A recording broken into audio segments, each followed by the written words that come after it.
So it's been a while since I did a video. The video I did on making applesauce went so well, I figured I'd do another in a cooking series. This time, we're cooking pizza. But really the star of the show tonight is this guy right here. It's my cast iron skillet. Cast iron is relatively cheap, and it's good and heavy. And really, if you take care of it, it'll last forever. You can use it for a lot of things. It can go in the oven, on the stovetop, campfire. It's pretty much your all-purpose pan. So, like I said, tonight we're going to make a pizza. But it's not going to be a traditional pizza. Tonight, we're going to make a Mexican pizza. So like most good pizza, it starts with a good dough. I'm kind of a heathen. I got this one from the store. I know I'm going to have at least one friend that watches this video and is going to curse me for using store-bought, but it is what it is. I usually give it a good light flouring and then put it in a bowl for at least half an hour to let it rise. Also, make sure you flour the bowl that you put it in, otherwise it'll stick to the bowl and it'll really be a problem later on. So while your dough is rising, I usually like to get my other ingredients. I use a nice generic mozzarella cheese, which I mix with my nice generic Mexican cheese.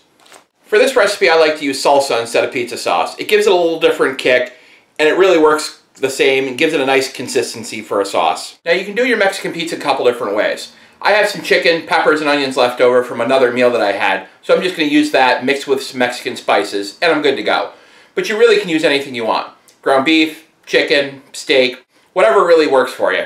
One of the nice things about using the cast iron is that you really don't have to use any extra oil. Maybe a little bit. But once you season one of these guys, you really have to use a lot less oil, which is really a lot healthier, and the iron is good for you anyhow. So while the dough's rising, there's a couple other things you can get done. You can cook off your beef, chicken, steak, whatever, season it, and put that to the side. The other thing I do is I mix my cheeses that I'm going to use. I do about a 1-to-1 ratio, so a cup of one to a cup of the other, mozzarella to Mexican cheese.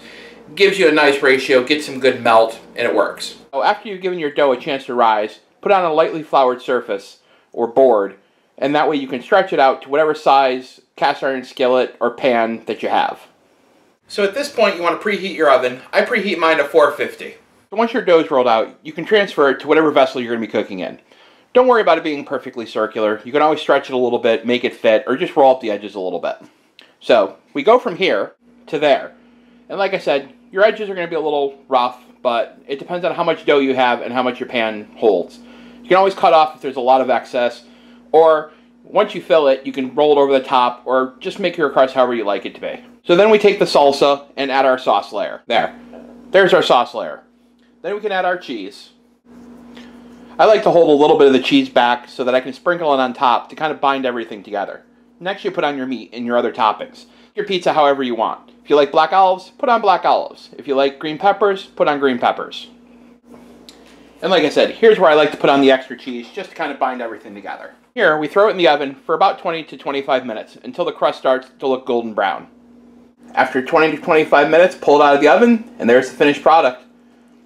I like to leave it in for about 5 to 10 minutes, just to let it cool down a little bit, settle into the pan, and then you can pull it out and you have your own deep dish Mexican pizza. And there you have the finished product. With a little dollop of sour cream, you can put guacamole, a little more salsa, whatever you like.